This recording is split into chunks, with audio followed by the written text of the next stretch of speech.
Imagine a typical day of yours. In the morning, when you open your eyes, the first thing you do isn't to feel what you want from today, but to instinctively tap your phone. Notification badges, unread emails, news alerts, short videos, info feeds, they all rush at you at once. Your fingers swipe fast, but your brain doesn't feel like it's really online, it's just being tugged along by one piece of information after another. On your commute, you don't dare waste time, so you play a podcast at 2x speed, with a title like 10 Mental Models That Will Shatter Your Worldview. The podcast is talking, you're watching rooftops slide past outside the window, when you suddenly realize. You've listened to a lot of things like this already, but there's no part of your life that actually feels shattered. During a break at work, you scroll past a long article with tens of thousands of likes, how ordinary people can turn their lives around using first principles. You tap save and tell yourself, I'll really read this when I have time. At lunch, your coworkers are talking about the latest AI tools, macro trends, investment takes. You try hard to keep up, not wanting to look behind the curve. At night, you get home, collapse on your bed, and open one paid course after another, long-form videos, in-depth interviews. The progress bar creeps from 0% to 35%, then 47%, then gets interrupted by the next, more interesting, piece of content. You look like someone who takes life seriously and is constantly learning. But you know very well, that quiet, deep, truly personal kind of thinking hasn't shown up for a long time. Gradually, you start to develop some subtle yet piercing symptoms. It becomes harder and harder to make decisions. To buy a laptop, you read a dozen reviews, to pick a course, you pull everyone around you. For any choice, you want to gather just a bit more information, and then you burn out in endless comparisons. You become more and more afraid of missing out. Any trending event, new concept, or long article everyone's sharing, you don't dare fully ignore it. You tell yourself this is about staying sharp, but deep down you know it's more like a fear that pushes you along. If I don't check this, will I fall behind? It becomes harder and harder to distinguish your own opinions from opinions you've picked up. When you're talking with others, you unconsciously quote punchlines from some video, or arguments from some influencer. You sound logical, structured, convincing. But in the stillness of the night, you suddenly wonder. Are these really my thoughts, or am I just copying other people's conclusions? The cruelest part is, the more anxious you feel, the more you try to save yourself by reading a bit more, learning a bit more. So you start frantically adding things to your brain, more reading lists, more courses, more information sources. You're not lazy at all, you're even working harder than most people. But your mind is becoming more and more like a warehouse that's out of control, everything gets stuffed in, and almost nothing ever gets thrown out. What truly breaks you is rarely the big events you're clearly aware of. It's these daily inputs that look efficient, look ambitious, look like I'm becoming better, yet are quietly crowding out the most important space in your life, that small patch of consciousness that is clear, quiet, and truly your own. You think powerful thinking means knowing more concepts, mastering more models, being able to give profound commentary on any topic. But you have a vague sense that something's off. Why is it that the more you know, the less inner certainty you seem to have? Why can you analyze other people's lives at length, yet see your own path less and less clearly? Maybe the problem was never that you don't know enough, but that you've never seriously asked, of all the things pouring in and clinging to you, how much of it is actually information, and how much is just trash? Even more brutal is this. What truly destroys your focus, your judgment, and your sense of direction in life isn't the most obviously trashy content, but the information noise disguised as useful, deep, and self-improving, that keeps occupying your mental bandwidth. It keeps you trapped in the illusion that, I'm getting better, while quietly stripping away the rarest thing you have, the agency to decide what gets in and what gets deleted. In your life, there will be a turning point that is absolutely crucial, yet no one ever teaches you how to face it. It's not when you finally find the most powerful course. It's not when you learn yet another mind-blowing mental model. It's when one day, you finally have the courage to say to yourself, from now on, I will no longer make way for information garbage. The first time you dare to delete, to close, to completely give up those inputs that only drain you instead of nourishing you. You'll be shocked to realize, your mind was never weak, you just handed it over to too many things that didn't deserve it. And at the very moment you make this decision, the trajectory of your life has already started to quietly change. Why does this one small act of daring to delete have such disproportionate power? Why is truly powerful thinking not about being able to analyze more, but about having the courage to say no to 90% of the information? Next, I'm going to take this brutal truth apart for you. Jung once said something brutally sharp: the real illness is not that you have certain symptoms, but that you have become disconnected from your true self. If we extend this sentence into today's information age, it might have a sequel. The moment you stop deciding what enters your consciousness and let the outside world decide for you, you've already quietly lost contact with yourself. On the surface, you're just scrolling some news, listening to some podcasts, watching a few courses. But on a psychological level, your inner structure is being rewritten bit by bit. Let's invite Jung in for a moment to act as a judge. On Jung's map of the soul, there are 3 key roles. Shadow, the part of you that you suppress, deny, or pretend doesn't exist. Persona, the face you present to the world, the image you craft in order to fit in and be liked. Self-betrayal, every time you sacrifice your true feelings, real needs, and internal boundaries to protect that persona, and shove them back into the shadow. These concepts were originally about personality and relationships, but in the information age, they've quietly changed into a new wardrobe. Your information shadow is all the areas you're genuinely uninterested in, or even repelled by, but don't dare admit, I'm allowed not to care. Your knowledge persona is the, I know a lot, I'm cutting edge, I'm well informed image that forces you to keep consuming information to maintain face. Your informational self-betrayal is when you tell yourself, this is actually useless to me, I don't care about this topic. But your finger still taps in anyway, just because. Everyone's looking at this. I can't fall behind. You think you're just casually scrolling a bit. But from Jung's perspective, you are sending your inner world a repeated command: my real interests don't matter. What matters is that I don't look ignorant. Every time you swallow that inner sentence, I actually don't want to watch this. You are training yourself to believe, I will sacrifice my attention, concentration, and quiet space just so I'm not left behind. This is the self-betrayal mechanism of the information age. Nietzsche kept repeating one core idea.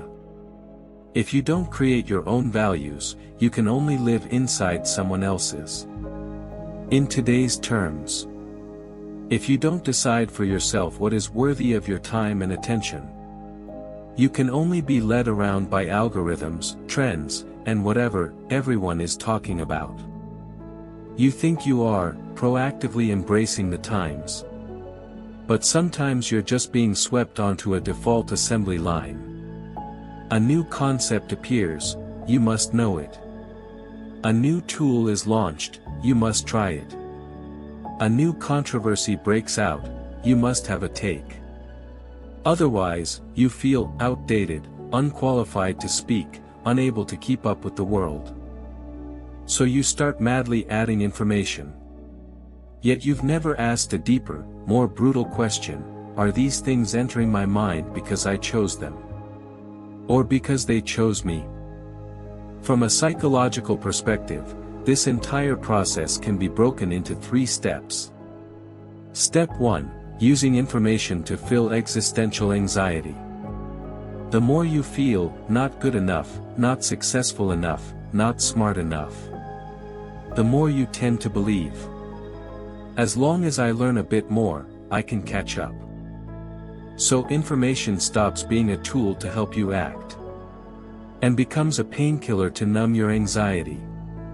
The moment you stop consuming, you feel emptiness, meaninglessness, and helplessness rushing in.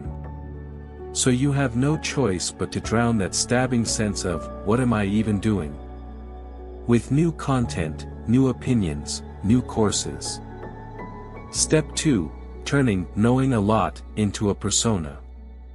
In the age of social media, knowing a lot itself has become a kind of capital. So you start quietly curating a certain image.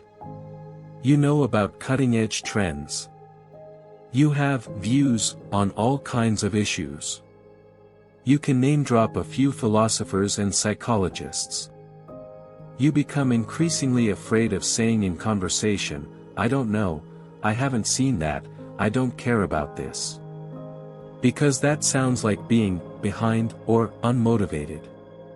So you keep taking in more, even if only to avoid being the one who has nothing to add when people talk. Your knowledge persona needs to be constantly fed. Step 3. Gradually surrendering your right to delete. At the beginning, you still filter a bit. This doesn't really help me, skip. This is too shallow, not worth reading. But slowly, you get used to. Whatever gets pushed to you, you watch. Wherever the timeline scrolls, your attention follows. As long as courses are neatly queued in your favorites folder, you feel at peace, I'm already working hard. You no longer actively ask, does this have anything to do with the direction of my life? Once this piece of information enters my mind, what am I going to do with it?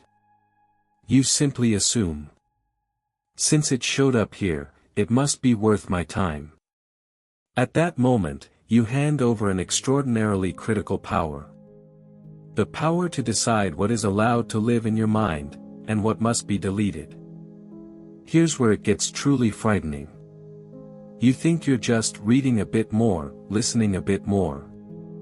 But from Jung's and philosophy's perspective, you are allowing the outside world to gradually invade your mental space and overwrite your inner priorities. The more you fear falling behind, the less you dare to delete.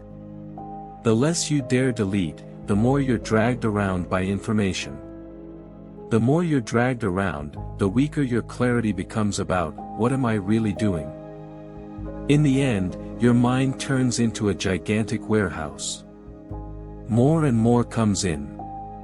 Almost nothing gets thrown out. The shelves piled high with things you've never truly used and don't know how to discard. The warehouse looks very rich. But standing in the middle of it, all you feel is, it's like I know a little bit about everything. But I have no idea what I actually want. This is the most hidden and dangerous structure of the information age. Shadow, your real interests and real cares are banished by you to the cold palace. Persona, you use the appearance of knowing a bit of everything to buy yourself safety and a sense of existence. Self-betrayal, again and again, you make way for information garbage just to protect that persona. And none of this shows up as some dramatic, major event. It's all hiding in those tiny moments when you tap something out of boredom. And those countless times you don't dare hit delete. But the scariest part is not that this mechanism exists. It's that, while you remain completely unaware of it, it has already started quietly rewriting your fate. So where does this invisible mechanism ultimately push a person? If we filmed it as a movie of fate, what would the protagonist's life look like? Next, we'll use a story to show you this entire process. Imagine a person. Let's give him a name, Lin Zhou. He's not a failure, if anything, he counts as one of those doing okay people.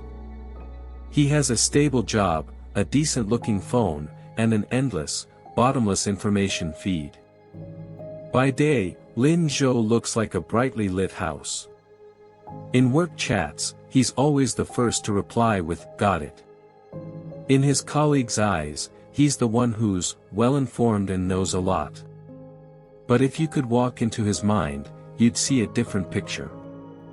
Beneath this brightly lit house, there's a basement with its doorway piled high with clutter. The door is half open, with a thin draft of cold air seeping through the crack. What's piled up inside?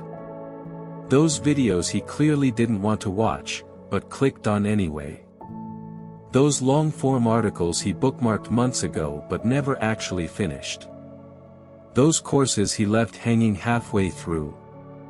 And an ever-thickening layer of, "I might need this someday," informational dust. Every time a new concept, a new trend, or a viral article everyone is sharing appears, it's like he tosses another box labeled, "Deal with later," into the basement. He does it so many times that he no longer remembers what's in there anymore. He comforts himself. At least I'm staying updated, at least I'm learning. But there's one thing he never dares to do. He almost never moves anything out. As a child, Lin Zhou was often praised for being sensible. Being sensible meant not causing trouble, not bothering others, and doing his best to keep up with everyone's pace. As he grew up, he quietly copied this good boy program into the world of information. When his friends were talking about the latest hit show, he would watch a few recap clips even if he had no time for the whole series. He didn't want to be completely left out of the conversation. When a trending article was circulating in his industry, he would at least skim the title and click in, just to prove that he was keeping up. New tools, new courses, new frameworks, he wasn't necessarily interested, but he'd still bookmark them, just in case I fall behind. His brain has become a system rewritten with a new command: need to be a good person in the world of information. Not outdated, not ignorant, not slow. So every time a push notification pops up, the number of shares, the like count, and the keywords in the title, disrupt, first principles, must watch for ordinary people, all act like lines of code that trigger processes in his mind.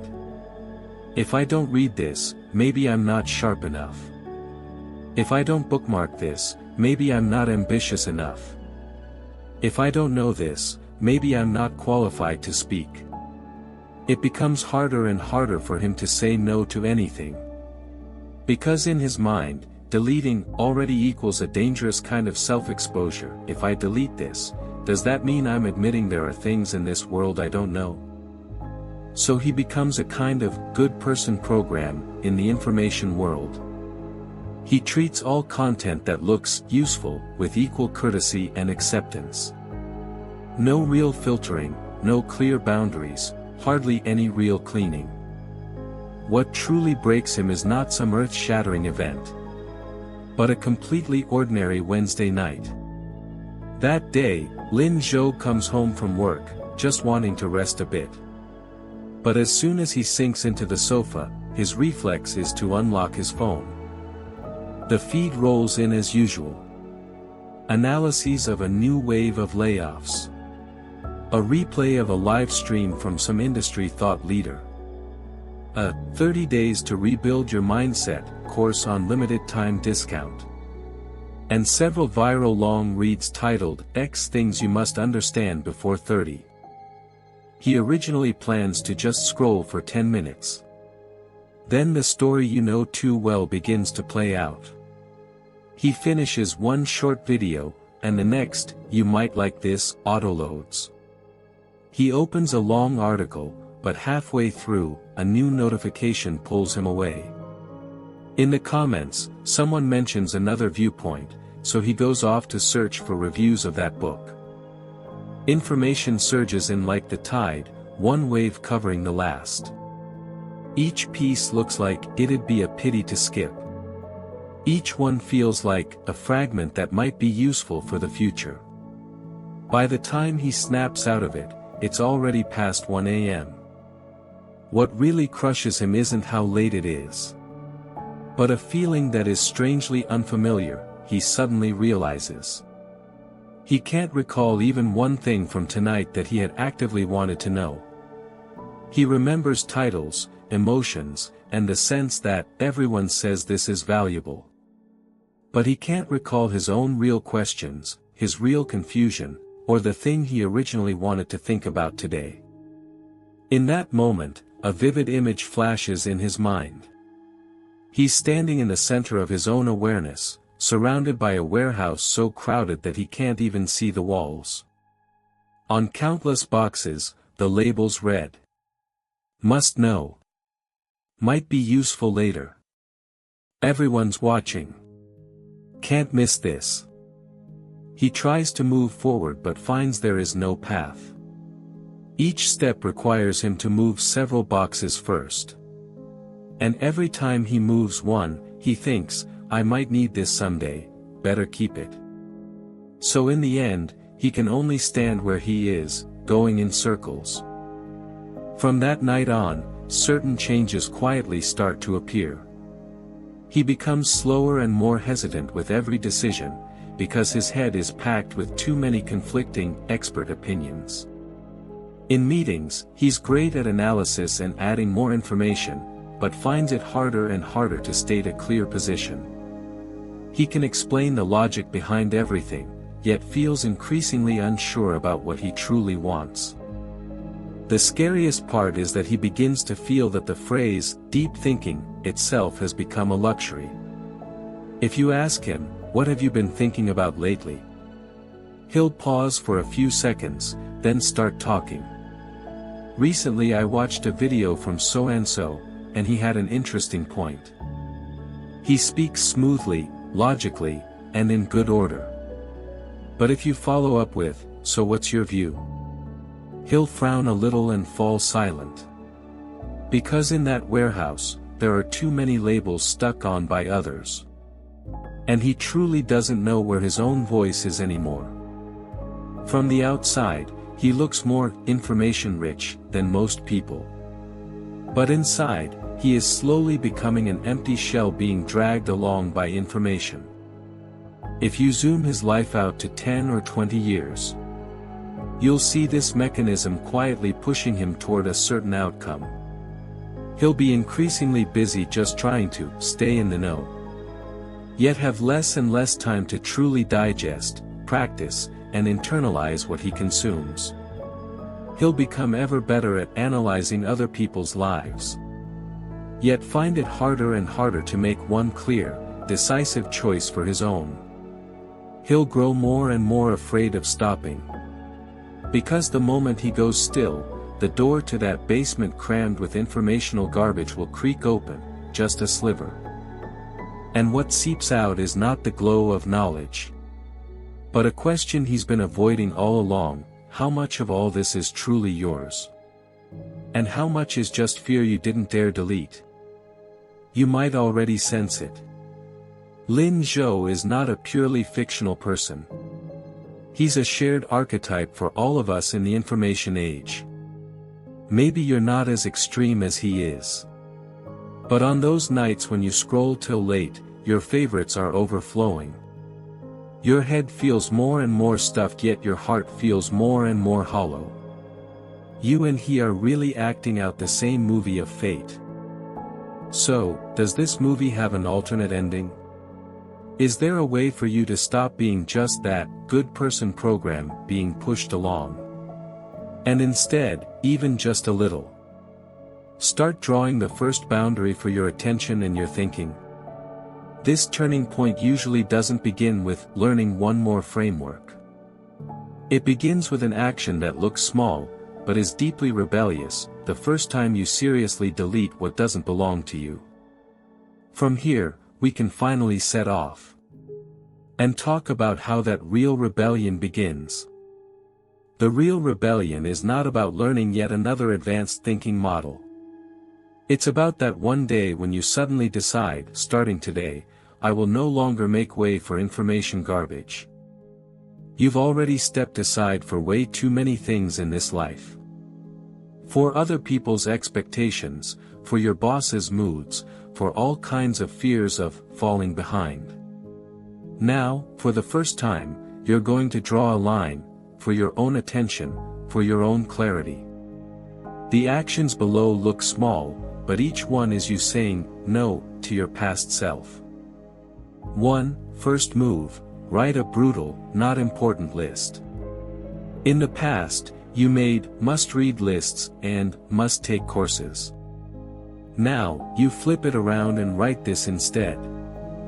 A list of things I allow myself not to care about in the next 2 years. Write down the fields you've been pretending to care about, but that drain you every time you click in. Write down those topics you only follow to keep up with the crowd, not because you genuinely care. Then tell yourself, honestly, I allow myself to admit ignorance in these areas. This is not laziness. This is you reclaiming sovereignty. From today on, not everything is qualified to occupy your brain. 2. Second move, shrink your entry points. You can't control what the world pushes at you. But you can control how many doors you personally open in front of yourself. Open your following list/subscriptions/group chats. And ask yourself one simple but brutal question. When was the last time this entry genuinely changed the way I think? If you can't remember, mute it, unfollow it, or leave it. You think you're reducing sources of information. But in reality, you're turning off part of the noise. So that what truly matters has a chance to become clear. 3. Third move, add a 24-hour cooling-off period to all inputs. When you see an inspiring course, a heavily recommended book, or an article labeled must read, your old pattern was to click, pay, or save on instinct. From now on, try a different posture. Don't hit favorite right away, just jot the name and today's date in a note. Tell yourself, if 24 hours from now I still remember this and still care, I'll come back. What truly matters to you will not vanish from your world. Just because you slept on it once. The stuff that only manipulates you through hype and artificial scarcity will quietly show its true face during those 24 hours. At a deeper level, this is training a core ability. Your mind decides what it wants first, and only then lets information in. Not the other way around. 4. Fourth move, reserve a daily block of intentional emptiness. Deleting information junk is not just about spending less time on your phone. It's about clearing a clean patch of ground for thinking that truly belongs to you. Very simple. Give yourself 20 to 30 minutes a day where you don't listen to, watch, or learn anything new. Do just one thing, take a sheet of paper and write down the single question that troubles you most today. Then, in your own words, clumsy is fine, write out, one line at a time, the answers you can think of right now. This time is not for the world. It's for you. You're telling your own mind, my value doesn't only exist when I'm absorbing other people's views. I myself am a source worth listening to. Even if at first all you can write down are childish, messy thoughts. It's still far better than handing all your inner space over to external voices. You'll gradually notice. Once you start deleting, closing, saying no, what you lose is only the illusion of being busy and fulfilled. What you gain back is a long-lost feeling. You begin to know that there are only one or two things that truly matter to you today. You start to tell apart which content merely excites you, and which actually settles and deepens you. You become less afraid of, I don't know, because you're clear about what you do know and what you're choosing to let go. Truly powerful thinking has never been about how much you can stuff in, but about how boldly you can delete, how much emptiness you can tolerate, and how willing you are to reserve space only for the few things that truly matter. The moment you stop instinctively making way for information junk, and for the first time carve out space for your own clarity, your fate has already quietly shifted in a new direction. Next, what we need to do is connect this small shift to your longer-term life trajectory, to cash in that line of foreshadowed fate we planted at the very beginning. Now that you've come this far, you've probably realized, what ruins your thinking has never been too little information, but the fact that you handed over the power to decide. The truth is actually very simple: your brain has always been enough. What really wears you down are all the pieces of information you never truly agreed to, yet quietly took in. When all you know is how to add more, you're sending yourself this message: I'm not enough. I need to keep filling the gaps. When you start daring to delete, you're sending yourself a new signal: I have the right to decide what is worthy of entering my world. In that moment, you're not just closing a notification, a course, or a meaningless controversy. You're reclaiming a piece of sovereignty that the era has quietly borrowed from you. The sovereignty of your attention and your thinking. Think back to your before. Woken up by push notifications in the morning. Commute filled with podcasts. Evening spent jumping between must-watch lists.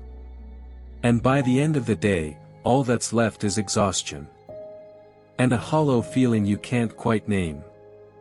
I'll leave you with 3 questions. Which type of content should have been sentenced to life imprisonment long ago? When was the last time you clicked on something out of fear, not curiosity? And starting today, what's the very first thing you're willing to delete? This path won't appear overnight. But every deletion, every unfollow, every time you admit, I don't need to know this, is you voting with your feet. You're standing on your own side. Truly powerful thinking is not about cramming in every voice in the world. It's about still being able, amid the noise, to tell, this is my voice. This is the direction I want to go. So that fateful promise at the beginning was not an exaggeration. When you stop making way for information garbage, your life quietly opens up a path that truly belongs to you. In this kind of life, you might look less knowledgeable on the surface. You won't have an opinion on every hot topic. You won't be able to rattle off every trend like a walking database. But inside, something irreplaceable will start to grow: clarity and inner conviction. Now imagine another version. You only track a small number of directions that truly matter. You can calmly say, I don't know about that, I don't care about that.